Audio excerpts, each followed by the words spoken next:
History books love to skip the uncomfortable parts. Today we are reading exactly those parts. These are the top 10 most brutal punishments in human history, and by the time we reach number 1, the word brutal will feel completely inadequate. We're counting down from 10 to 1 and every single entry gets worse. So let's not waste any time. Starting with a place so terrifying, even the most hardened criminals in medieval London would confess to any crime just to avoid it. Number 10. Deep beneath the Tower of London. During medieval times, there was a dungeon unlike any other. It wasn't built to lock people away. It was built with one very specific design feature. It sat directly below the waterline of the River Thames. When the river tide rose, thousands of rats living along the riverbed were flushed from their homes with only one escape route available: straight into the dungeon, where the prisoner was chained in complete darkness, unable to see a single thing. First he'd hear scratching, faint at first, then more and more, until hundreds surrounded him in every direction.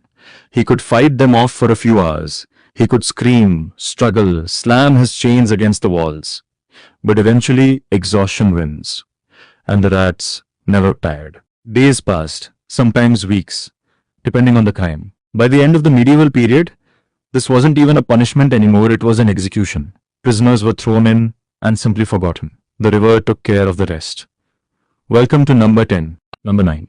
We're still in the Tower of London, but the horror has changed shape. This time it isn't coming from the river. It's coming from a machine called the rack, arguably history's most efficient tool for making people say things they may or may not have actually done. A prisoner was laid flat on the frame, wrists tied to one end, ankles to the other, both connected to a ratchet system operated by 2 officials. With every slow, deliberate click of the ratchet, the body stretched a little further. Shoulders, hips, knees, elbows, every joint pushed beyond what it was designed to handle. The goal was confessions, names, information. But extreme pain doesn't produce truth. It produces whatever answer the person believes will make the pain stop. Innocent people confessed to crimes they never committed, named friends who had done nothing wrong, said anything to make it end. In 1447, a 25-year-old woman named Anne Askew was placed on the rack for us. Her crime was reading the Bible privately and sharing her faith with a small group of women. They wanted those women's names. She gave them nothing, not a single name, even as every joint in her body dislocated. Permanently paralyzed, she was carried on a chair to the square and burned alive. The person who turned her in was her own husband. Number 8 takes us to the open sea. Keel hauling was the most dreaded punishment a sailor could face, and when you understand what it involves, you'll understand why most prefer to take their chances with an actual ocean storm. The sailor's arms were tied to a rope that looped completely around the outside of the ship's hull. Then he was thrown overboard. The crew on deck slowly pulled, dragging him underneath the ship, across the keel, and up the other side. That's where the name comes from. The bottom of ships were covered in barnacles, sharp, serrated, absolutely relentless. Being dragged across them while drowning, while the keel snapped at your spine, meant that most sailors never made it around. Those who survived faced infection, permanent scarring, or simply going around again. Number 7 is where death becomes the guaranteed outcome. The only variable left is the method.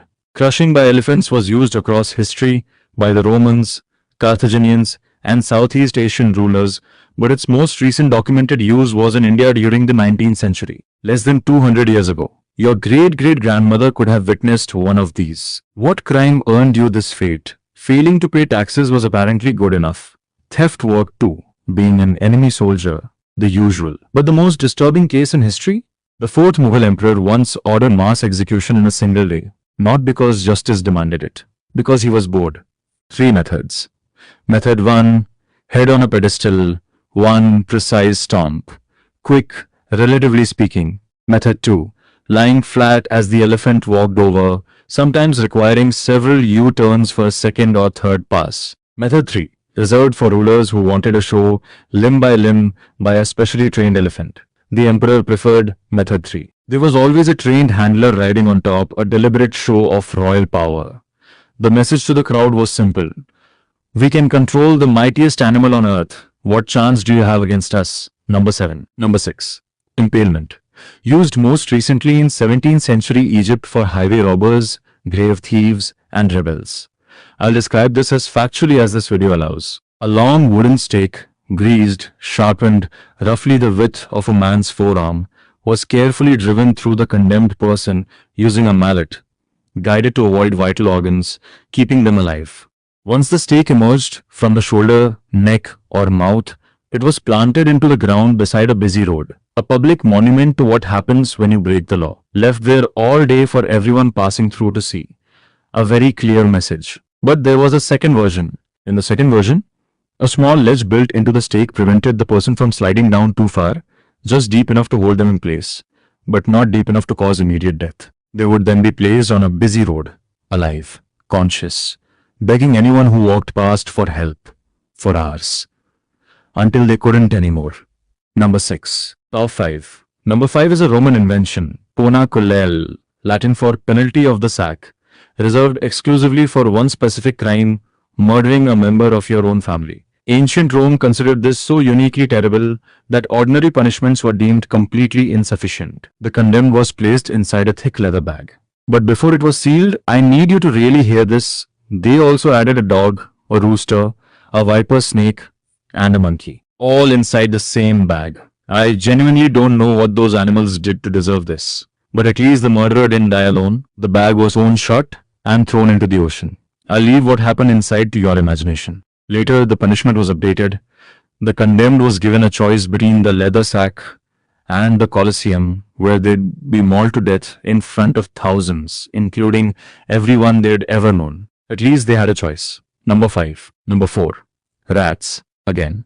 The first method dates to 1568 during the 80 Years' War, used by Dutch commander Diederik Sonoy. He would take a clay bowl, place a live rat inside, flip it face down onto the prisoner, then heat the outside of the bowl with a torch. The rat, panicking from the rising heat with absolutely no escape, would do exactly what panicking rats do. Dig, claw, burrow through whatever surface was in its way. Once inside, the rat would keep tearing forward, desperately searching for an exit. The rat eventually found one. The prisoner was not so fortunate. Simple scoreboard rat survived. Prisoner did not. But method 2 is significantly worse. Under Chilean dictator Augusto Pinochet, who held power from 1976 to 1983, a classified interrogation method called the rectoscope was used. A tube, a rat, inserted. Questions were expected to be answered while this was happening. Nobody knows exactly how many people this was used on. Thousands went missing under Pinochet's rule. Many were never found. This one doesn't have a punchline. Number 3. Top 3. Gibbeting was used in Afghanistan, colonial America, and most enthusiastically in England. The last documented case was photographed and published in National Geographic in 1921. In England, the Murder Act of 1752 made it law. All convicted murderers must face public dissection or gibbering. Over 134 confirmed individuals met this fate. The cage was custom made for each person, shaped exactly to their body's dimensions, so tightly fitted they couldn't move a single in any direction. Arms locked at the sides, legs straight, head fixed. This cage, with the person still alive inside, was then hung 30 feet above a public road or water source, because everyone who came to collect water had to walk directly beneath it, every single day. The punishment didn't end when the person died. The body was left inside to rot for years. Locals documented a smell so thick they couldn't sleep at night. Some cages went uncleaned for over 20 years. As it turns out, having a government official remember to clean out a human cage is a fairly high bar. Number 3. Number 2.